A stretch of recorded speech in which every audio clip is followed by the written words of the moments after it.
ஜனமே, victory gospel search விடுதலையின் சுவிசேஷ சபை வழியால் உங்களுக்கு கிருபையும் சமாதானமும் உண்டாவதாக. இன்று தேவன் உங்களுக்கு தரும் ஆவிக்குரிய வார்த்தை என்ன அப்படின்னா, யோபு 9:10. ஆராய்ந்து முடியாத பெரிய காரியங்களையும் எண்ணி முடியாத அதிசயங்களையும் அவர் செய்கிறார். நம்ம சிகை அதை யாராலும் எண்ண முடியாது. சிகை அப்படின்னா நம்முடைய தலைமுடி.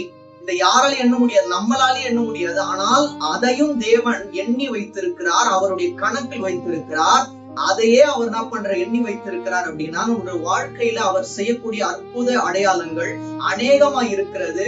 அது எண்ணிக்கைக்கு அடங்காது இருக்கிறது.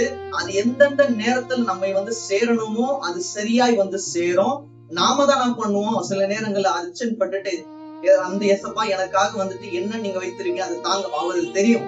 எப்ப கொடுத்தா நம்மளோட வாழ்க்கை நல்லா இருக்கணும். நம்ம நினைக்கிற நேரத்துல கொடுத்தா நம்மளோட வாழ்க்கை சில நேரங்கள் நன்றாக இருக்காது. அவர் எப்ப நினைச்சிருக்காரோ அப்ப கொடுக்கும் போதுதான் ஆராய்ந்து முடியாத பெரிய காரியங்களாய் அது மாறும்.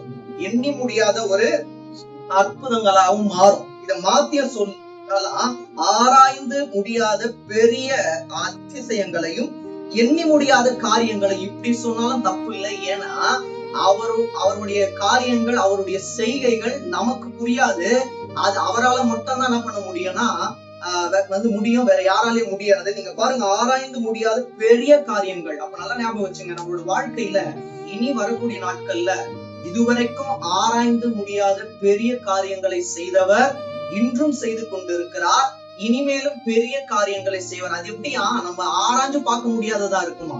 அது மட்டும் இல்ல, எண்ணி முடியாத அதிசயங்களையும் அவர் செய்கிறார்னா செய்து கொண்டே இருக்கிறார், இனியும் செய்வார். நாம் விசுவாசிக்க நம்மளோட வாழ்க்கையில ஆராய்ந்து முடியாத காரியங்களை அவர் செய்வார்.